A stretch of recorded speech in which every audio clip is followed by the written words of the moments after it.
welcome to Scenes from the NostrilCam. It's been a while, right? If you are not familiar with my NostrilCam videos, these are just weird little videos that I film usually when I'm in my car or, you know, out running errands or whatever.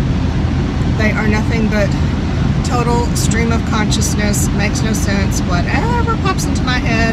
Basically, I'm just talking to myself while the camera's running, which is pretty much like all my other videos, come to think of it. They are called Scenes from the NostrilCam because back in the early days, before I got this fancy stick on your window mount thing, I just kind of propped my camera up, it's my phone actually, on the dash of my car, and the thing like angled straight up my nose. So it was quite an attractive camera angle, and I just started calling it the NostrilCam. So that's what that's all about. Today I just thought I'd flip the camera on as I am making my way down to Fort Smith, Arkansas to visit with Rosemary Morris at her place.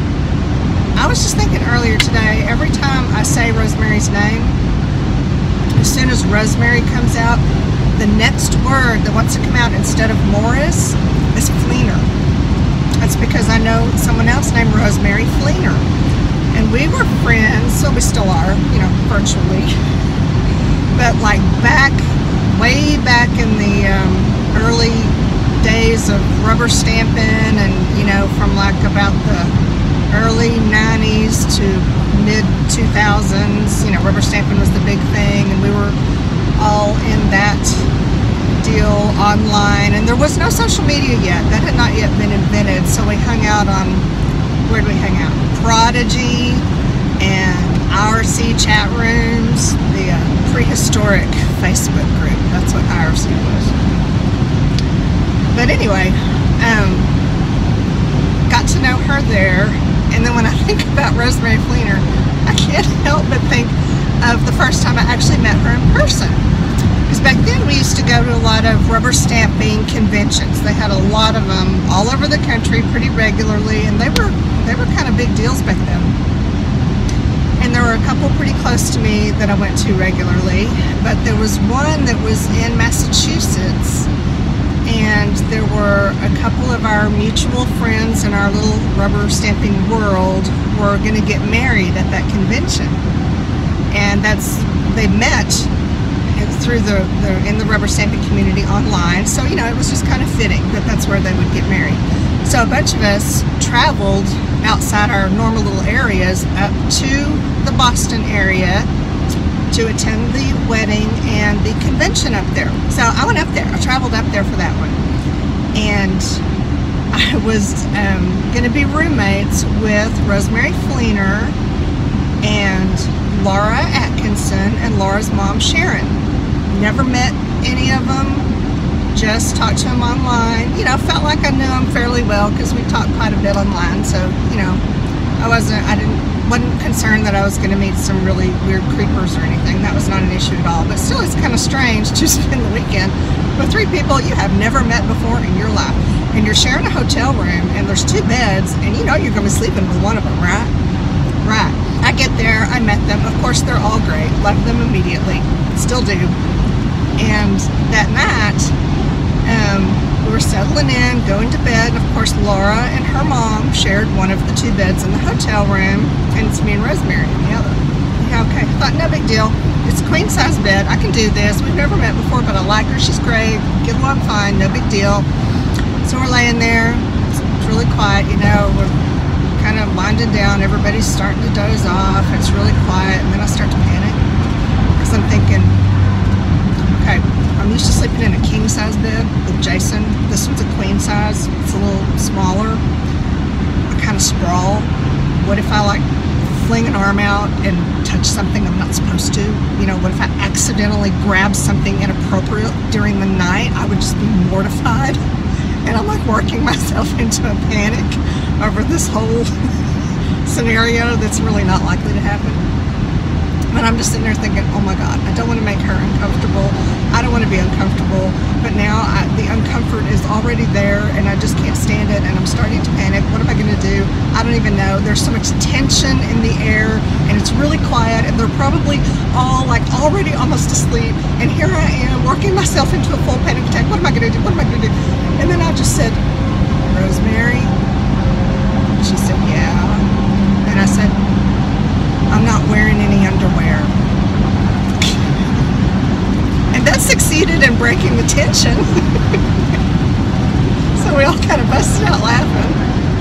And Laura, over the other bed, said that Rosemary levitated off of our bed. And I think she kind of stayed that way all night because I had the whole bed pretty much to myself. I could just sprawl out and flail and didn't have to even worry about hitting her because she was either levitating off the thing or she was sleeping on about that much over on her end. So it worked beautifully.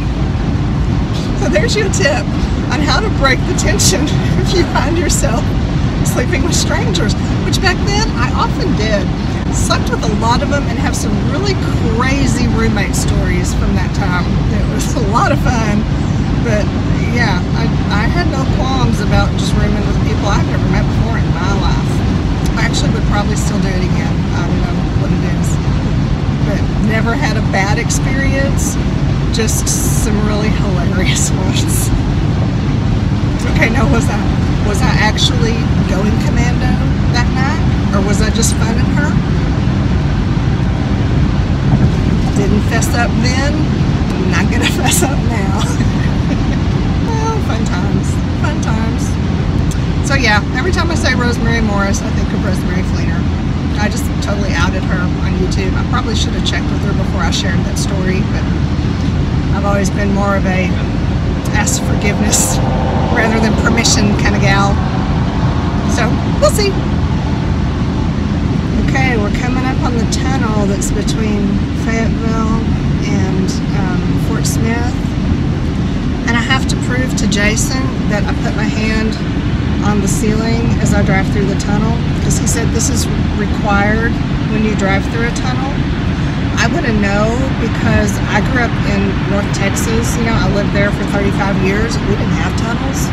You know, we spent time underground, but that was in tornado shelters, and you can't really drive through those. So, you know, I didn't know about the tunnel rule. And I think I'm supposed to honk my horn too. Apparently this is what keeps the tunnel from collapsing down on top of you, but I never remember to honk my horn and it just irritates me anyway. So I don't do that. But I do put my hand on the roof like he told me to. And he always questions me, did you put your hand on the roof? Every time I got through it, did you put your hand on the roof? Did you do it? Did you put your hand on the roof? Yes! Yes, I put my hand on the roof. I think it's probably one of those weird childhood things, like, you know, when you drive over railroad tracks, you're supposed to lift your feet. Did you do that? Did anyone do that? Was it just me? I don't know. I felt like the whole universe did it. It was like a thing you're supposed to do. And when you drive past the cemetery, what do? We had to do something. Oh, yeah, you hold your breath. That's right.